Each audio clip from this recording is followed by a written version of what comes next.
Oh, hi kids, didn't see you come in the room there. I was just enjoying me a little bowl of Beatles soup. What? You never heard of Beatles soup before? Well, that's interesting. Well, it might be because that's a term I kind of came up with, I think, a few years ago. Trying to describe as a friend the difference between the American albums and UK albums of the Beatles, and how, even though they did the exact same amount of songs in both countries, we got more albums than they did. So this is without duplicating the songs, by the way. So it's an interesting process. So let's get our recipe book out, and we'll see what it takes to make this Beatles soup I speak of. We'll make two different flavors today. Let me put this down because Beatles soup's not only good piping hot, it is good cold. So we can enjoy that later. So we're going to make two different flavors of Beatles soup today. First one's going to be Meet the Beatles. This album was released January 20th, 1964 in America. This is their debut album here in America. Then I'm going to show you the recipe to make a nice piping hot bowl of the Beatles' second album from April 10th, 1964. Alrighty, this is going to be tasty stuff. So in order to make our first flavor of soup, we'll need a few things. We will need the Beatles' debut album from the UK, Please Please Me. That was released March 22nd, 1963. And we are just going to take just a pinch from this. That's all we need. Just a pinch of this ingredient and put it in our bowl. Then we're going to take what I like to call the meat and potatoes of this soup, because this is where our biggest chunk of ingredients are going to come from in order for us to make this Beatles soup today. And it is with the Beatles. And this album was released November 22nd of 1963. So we're going to need, like I said, our biggest chunk of stuff off of this album. So off of this one, we're going to take, it won't be long, all I got to do, All My Loving, Don't Bother Me, Little Child, Till There Was You, Hold Me Tight, I Want to Be Your Man, and Not a Second Time. And we mix that all into our bowl. Stir that, get my spoon. Stir that up nice and evenly. Get all those ingredients there to mix up pretty well. Now, a little taste test. Ooh, almost perfection. Yet, we need just a little bit more spice. So we're going to grab this here single the Beatles released on November 24th of 1963 in the UK. And we are going to put a little bit of I Want to Hold Your Hand and the flip side of This Boy. So we'll be using this entire single in our Beatles soup. Put that there, stir it a little bit, and guess what? Voila! You have Beatles soup. John, Paul, George, and Ringo in America. What could be better? I know, right? All right. So let's put that down. So again, do all that, and we get our first. You would think I'd have this down right by now. We get our first album or bowl of Beatles soup. Meet the Beatles. Alrighty. So of all those ingredients, of all those different things, since we talked about quite a few songs, I'll make sure I get it right. Sometimes I get confused myself. So this release, the first American release, contained I Want to Hold Your Hand. I Saw Her Standing There. This Boy, It Won't Be Long. All I Gotta Do, and All My Lovin' for side one. Side two, Don't Bother Me, Little Child, Till There Was You, Hold Me Tight, I Want to Be Your Man, and Not a Second Time. Here's a fun fact for you. I Want to Be Your Man was a song that the Beatles originally did for the Rolling Stones when they were starting out early. And they came back and said, well, JK, we kind of want that song back. So, sounds much better done by the Beatles. So that is how we take two UK albums and a UK 45 and blend them into one American album, Meet the Beatles, which, by the way, is not released as an official album in the UK. Their official release, like I said, was Please Please Me. So that is our first recipe of our Beatles soup today. Now, our second recipe, we're going to make a piping hot bowl. Or maybe we'll make a whole pot of it, of the Beatles' second album. One of the most snazziest titles of any Beatles album.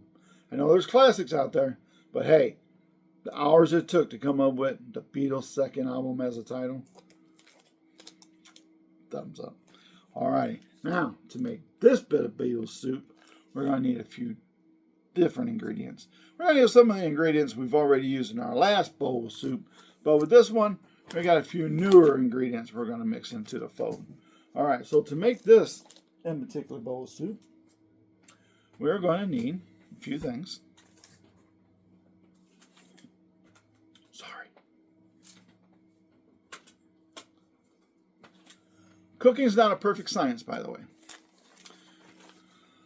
We're going to use some more from our With the Beatles. Basically, we're going to take what was left over from our With the Beatles box of ingredients, and we're going to dump in our bowl for this one. Alright, so with this one, we are going to take Roll Over Beethoven, You Really Got a Hold on Me, Devil in Her Heart, Money, and Please Mr. Postman. So that finishes up the songs that were released originally on this album. This box is now empty, but just toss that to the side. Alrighty, now we're going to add a few more ingredients. We're going to add, let me get them straight, we will need the UK release EP, Long Tall Sally. And we're going to use Long Tall Sally and I Call Your Name from this. Then we're going to need a couple more 45s that were released in the UK. So this one here, this one is, if I can hold it, that is. Alright, She Loves You, and the backside of this was I'll Get You. So we're going to add these into our bowl for our Beatles soup. Now, another little ingredient, a lot of ingredients in this bowl of soup. So in this bowl of soup, we're going to use the UK single, From Me to You, and the backside of that was Thank You Girl. So we'll put those in our ingredients. Let's stir that up a little bit. We're going to keep our ingredients nice and constant, even. There's a word there. It's a cooking word. Do I look like a chef? All right. There we go. Now, we want to top that off at just a pinch here. We're going to do this next box of ingredients. And we don't want to get too greedy because we're going to need this later when we do our next American Beatles album. But we're going to need a pinch, just a pinch, from the Beatles' third release in the UK, A Hard Day's Night. That's right, the soundtrack to that first American movie that was an overwhelming success. And this was released July 10th, 1964. Sorry. A lot going on. I'm trying to watch stoves and stuff. It's hard to remember everything at one time. Watching timers, it's not an easy thing working in a kitchen. But we're going to take just a pinch of this, just a pinch. And we're going to take a song called You Can't Do That from here and put that into our Beatles soup. Just to give it that little extra flavoring. Alrighty. Put that in there.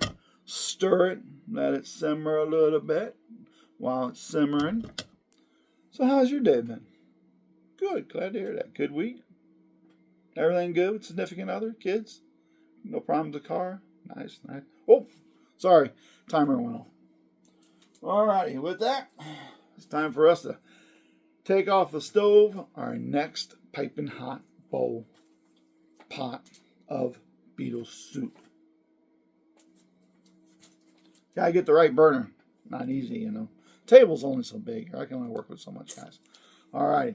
All that's been put together, been stirred, simmered, flavored, taste tested. Taste testing is important. And we come up with the Beatles' second album. Again, snazziest title ever for a Beatles album. The hours of thought that went into this. It's amazing. It really is. All right, so you ask, what's our final ingredient here? How did our final soup come out? That's a good question. So many songs going on here from different albums, it's kind of hard to keep track. But Beatles' second album contained side 1, Roll Over Beethoven, Thank You Girl, You Really Got a Hold on Me, Devil in Her Heart, Money, and You Can't Do That. Side 2, Long Tall Sally, I Call Your Name, Please Mr. Postman, I'll Get You, and She Loves You, yeah, yeah, yeah. Yeah, yeah. Oh, sorry. I thought we were on America's Got Talent for a minute there. I guess we weren't. And with all those ingredients is your Beatles' second album here in America. So, today we have made... No, I don't know where anything is, in case you're wondering. We have made 2 fantastically flavored, delicious soups. We have made Meet the Beatles and the Beatles' second album. Very tasty stuff. Alrighty, so I hope you enjoyed that. May not went exactly as planned, but, cooking's not a perfect science. I know, some people say cooking is a perfect science, but you know what? Those people were never me and tried to cook anything. So I think it came out pretty good. It's nice and tasty. It's got some good stuff on there, and it is just so yummy. So, if you're just your average temperate just Beatles fan, or wanting to get into the Beatles for the first time, you don't have to have all these singles and EPs and albums and all this goofy knowledge that bounces around in this hat up here. Just go to the store, get you any old reissued Beatles album that's there for $25, $30, and listen to it, and you're gonna get the point of the Beatles, which is awesome music. So, all the songs that were released by the Beatles in the UK were released in America. They were just released in a different order. Again, like I said, there were 14 songs on an album in Europe. America, there were 11 to 12. That's the only difference. Other than that, you got the same music. It's just spread out more. There are some other differences to these albums, but I think what we'll do is we'll save that for later on down the road, and we'll just kind of do a review of the albums. And I'll give you my 2 cents, because it's about what I got in my pocket right now on those albums and what I think about them. I know what you're going to say. Well, obviously you're going to say they're great. Well, yeah, I will say that. I'm not going to lie. But what we want to talk about is this, what they call a minefield whenever you go and collect Beatles albums. There's a lot of stuff going on with Beatles albums. They didn't originally, labels in America didn't want to release the Beatles albums. They didn't think that the Beatles were going to be a hit. They didn't think the American public would buy British singing bands. And some people thought that guitar bands were on their way out. So rock kind of came along, threw a lot of people off kilter that were used to musicals and soundtracks and, Doris Day and stuff like that. And these guys come along with the long hair and the loud guitars and make all the girls move in weird ways and scream the whole time. And it was kind of a scary thing for the early 60s for some people, I admit. So it was an interesting time. It's a time if I could time travel, I would travel back to, obviously. I wouldn't want to go to the future. I don't want to go back in time and see all these fantastic things that happened in the past. Not just like Beatle things, but other things. But I'm just saying. So anyway, I hope you enjoyed that little presentation there. We'll do part 2 next week, or maybe later in the week. We'll see how things go. If I can get all my ingredients together and get cooking properly. Maybe we can make a couple more Beatles soups this week. So we'll go through all the American Beatle albums, and I'll show you how they came to be when you have the same amount of songs in the UK, but yet less albums in the UK. It's pretty simple math. It's that new math, 14 and a 17 by 2 minus 7 point something. And then you come out with the same amount either way. Don't ask me to explain it. But that's how it all works out. All right, so thanks for watching me. I hope you enjoyed this episode of Worth the Spin. Hopefully the next one will go a little bit better. And, this is just kind of, this all came of me one time having, nothing to do. And just looking over, different, I had said somebody at one point, somebody had asked me about the differences in the Beatles albums in the UK and America.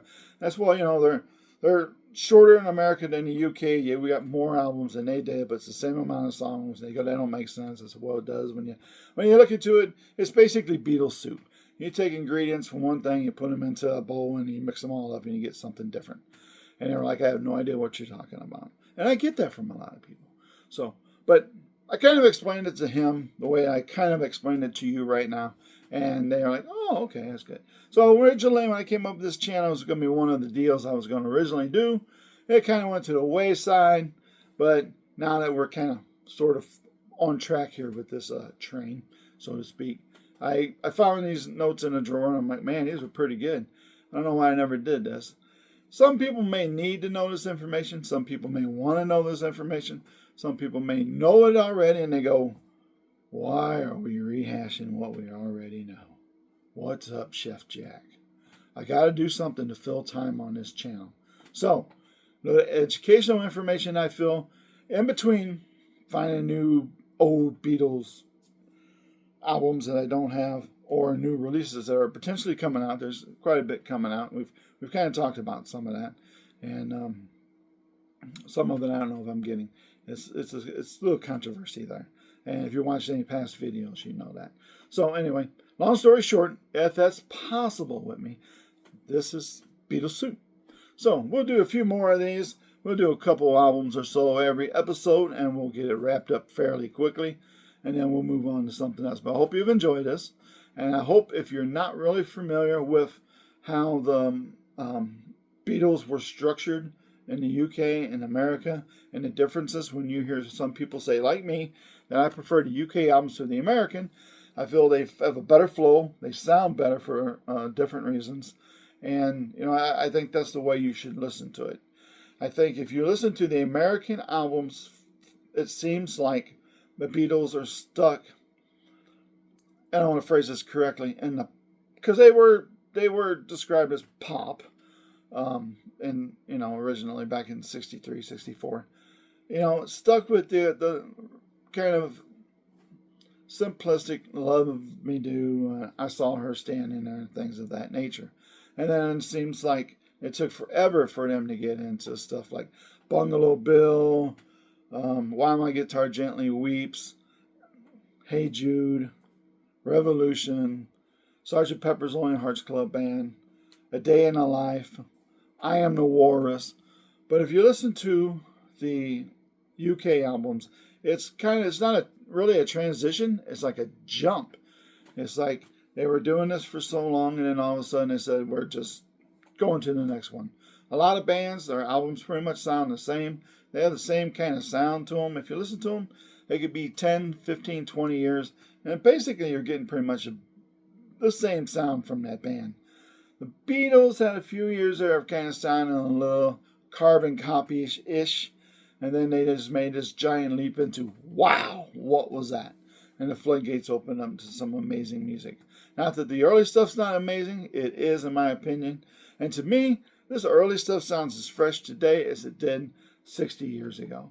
But to some people, it's a little more simplistic. And I kind of get that. But I think it's all fantastic music. That's why I love the Beatles so much. And I hope you do too. So, thanks for watching this channel. I hope you've gotten a little useful information, or maybe help you understand a little bit of the difference when you go to the store and you'll see the American Beatle albums and the UK albums, and you're like, what's the difference in this? This is like the same songs, ain't it?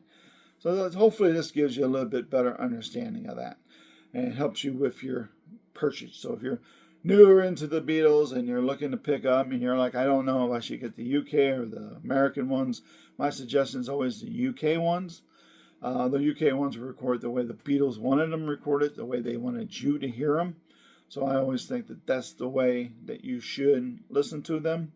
And they do sound better. Again, it's just that giant, all of a sudden it's like they woke up one day and it's whoof, made this giant leap. And it didn't just stay right there. It just made another giant leap and another giant leap.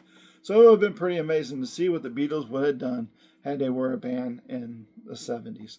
And how they combated this disco thing that was around. So, hope you've enjoyed this show. If you liked it, give it a like. Maybe subscribe. I'd like to get some more subscribers. I'm going up in subscriber counts, views, everything. So I must be doing something entertainable, because people are still tuning in and watching this. And I greatly appreciate that. Believe me, I do. I hate to think I spend my time in this room talking to myself. Somebody found that out, I might be broadcasting this from somewhere else the next time. Anyway, thanks for watching. Hope you enjoyed it. Give me a like. Give me a subscribe. Go out and do good today. The world's full of non-kindness, of news. I got to stop watching the news. The world's a great place. It's even better when we make it a good place. So go out and do one kind act today. If it's hold a door open for somebody, tell someone their hair looks nice. If it's, hey, can I buy you a soda? Anything like that. Just do one. One small act. One tiny small act could change somebody's life forever. I fully believe in that. I really do. So thanks for viewing, and I hope to see you again next time on Worth the Spin. I'm still so confused.